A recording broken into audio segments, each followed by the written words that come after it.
सीमांचल में वोट साधने के मकसद से पहुंचे एआईएमआईएम प्रमुख असदुद्दीन ओवैसी ने तेजस्वी यादव को लेकर कहा कि वो दूल्हे राजा के बगैर जिंदा नहीं रह सकते। इस बयान का क्या मतलब है, मैं आरजेडी से समझ लेती हूँ। मेरे साथ मुकेश रोशन है और विधायक है ये आरजेडी से। रोशन जी, असदुद्दीन ओवैसी ने कहा कि तेजस्वी को लेकर एक सवाल उनसे पूछा गया जिसमें उन्होंने कहा कि दूल्हे राजा के बगैर वो जिंदा नहीं रह सकते। क्या मतलब है ये? देखिए, ओवैसी जी को तो यहाँ कोई जानता भी नहीं है और बिहार के लोग पूरे तरीके से मन बना चुके हैं कि इस बार महागठबंधन के साथ है और महागठबंधन के तरफ से जो परिवर्तन पत्र आया है जिसमें 1 करोड़ नौकरी का वादा किया गया है और रोज़गार की बात की गई है। महंगाई और रोज़गार कैसे मिले, महंगाई कम कैसे हो, उसके लिए चर्चा होना चाहिए। ओवैसी जी अगर बाराती बनना चाहते हैं तो उनका भी स्वागत है, आए और बाराती बन करके बारात में शामिल हों। पीएम मोदी ने एक बयान दिया, हालांकि उन्होंने कांग्रेस पर हमला करते हुए कहा कि इनका बस चले तो ये महिलाओं का मंगलसूत्र छीन ले। मुसलमान को लेकर के उन्होंने बयान दिया कि उन्होंने कहा कि कांग्रेस की तरफ से ये कहा गया कि जो ज़्यादा बच्चे पैदा करेगा, जिनके ज़्यादा बच्चे हैं उनके पास संपत्ति होगी, पैसे होंगे। इस तरीके का बयान, क्या कहेंगे? देखिए, देश के प्रधानमंत्री को इस तरीके से बोलना कहीं ना कहीं उनको कटघरे में खड़ा करता है कि आप बेरोजगारी पर चर्चा नहीं कर रहे हैं, आप महंगाई पर चर्चा नहीं कर रहे हैं। जिस तरीके से कोरोना काल में लोगों ने अपनों को खोया है कुव्यवस्था के कारण, आप इलेक्ट्रोल बॉन्ड पर चर्चा नहीं कर रहे हैं। चंदा आखिर लेकर के और बैठे हुए हैं दोनों लोग जो हैं गुजरात के, अमित शाह जी और प्रधानमंत्री नरेंद्र मोदी जी। जिस तरीके से पूरे देश में चर्चा है कि इलेक्ट्रोल बॉन्ड के तहत जो इन्होंने चंदा लिया है उस पर कोई चर्चा नहीं कर रहे हैं। ये कभी हिंदू मुस्लिम में कभी फंसाने का काम करेंगे, कभी मंदिर मस्जिद में फंसाने का काम करेंगे। देखिए, पूरा बौखला गए हैं मोदी जी और अमित शाह जी। जब भी बिहार आए तो हम आग्रह करेंगे मोदी जी से कि बिहार आए और बेल का शरबत पिए, ताकि बेल का शरबत पीने से उनका याददाश्त जो है वो मजबूत होगा। और जिस तरीके से उन्होंने बिहार की बोली लगाई थी पिछले बार 2014 में और 2019 में कि 1 लाख करोड़ दूं कि 1.5 लाख करोड़ दूं, दिया तो कुछ भी नहीं। ना तो बिहार को बीएसएस राज्य का दर्जा मिला, ना पटना यूनिवर्सिटी को सेंट्रल यूनिवर्सिटी का दर्जा मिला। आखिर किस बात को लेकर के वो आ रहे हैं बिहार में वोट मांगने?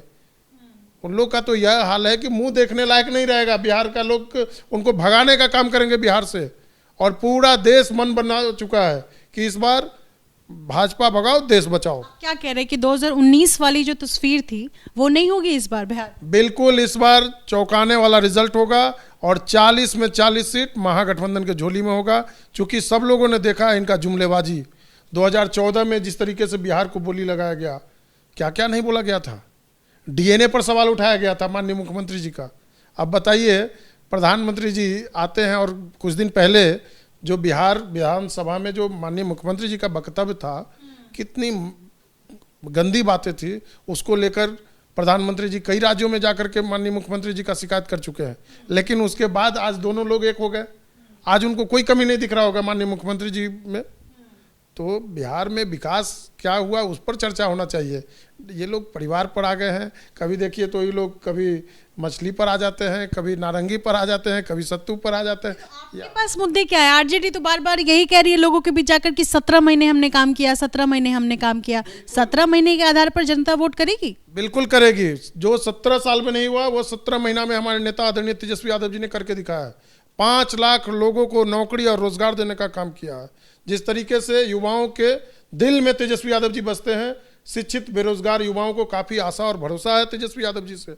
आने वाले दिनों में जो 15 अगस्त आएगा उसमें अगर हम लोग का महागठबंधन का अगर सरकार बनेगा तो 30 लाख लोगों को एक दिन में नौकरी और जो 1 करोड़ का नौकरी का जो वादा किया गया है वो स्टेप बाय स्टेप पूरा किया जाएगा। क्या, ये छोटा सा सवाल है मेरा, क्या आरजेडी को लगता है कि लोकसभा में तो हमारी सरकार बनने नहीं जा रही, तो हम राज्यसभा में ही माफ कीजिएगा, विधानसभा में ही फोकस कर ले और विधानसभा के लिहाज से ही सिर्फ बिहार और बिहार की जनता को ही टारगेट करके आप जनता के बीच जा रहे हैं और 17 महीने के कामकाज को दे रहे हैं? क्योंकि आपने जो वादा किया है 1 करोड़ नौकरी, ये तो बहुत आसान लग नहीं रहा है। इसके ये तो 10 लाख नौकरी पर भी सवाल उठाते थे, कहते थे कि कहाँ से पैसा लाएगा।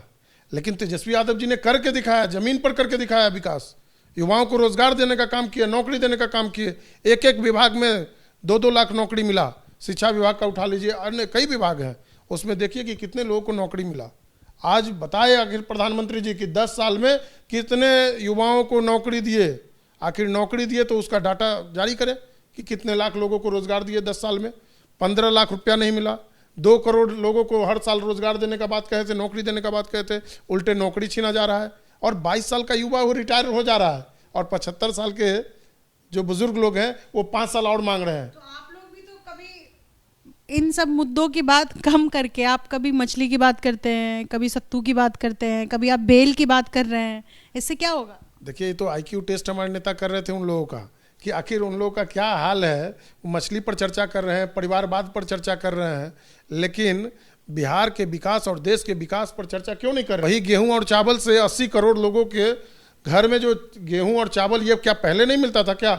जब यूपीए की सरकार थी उस समय भी अनाज मिलता था। आज क्या 12 रुपये में आप आम आदमी को खरीदना चाहते हैं? वही 12 रुपये का 5 किलो अनाज है और वो पहले भी मिलता था। आज वो दे रहे हैं तो वो अपने घर से नहीं दे रहे हैं। पूरे देश में पहले भी अनाज बढ़ता था, आज भी बढ़ रहा है। पहले चीनी भी साथ में था, मिट्टी तेल भी था और साथ में गेहूं और चावल भी था। तो अब कोई नया वो नहीं कर रहे हैं। इसलिए आप कह रहे हैं कि बेल का शरबत पिए।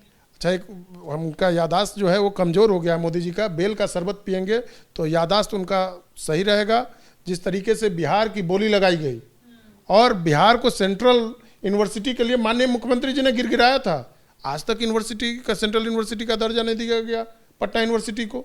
बिहार को ना तो विशेष राज्य का दर्जा मिला, ना तो विशेष पैकेज मिला। आखिर किस बात को लेकर के आप वोट मांगने आएंगे? जनता इस बार मन बना चुका है, भाजपा और एनडीए के लोगों को खदेड़ के भगाने का काम करेगी इस बार। बहुत शुक्रिया हमसे बातचीत करने के लिए। अपने सहयोगी सीके सिंह के साथ निधिश्री, एबीपी न्यूज पटना।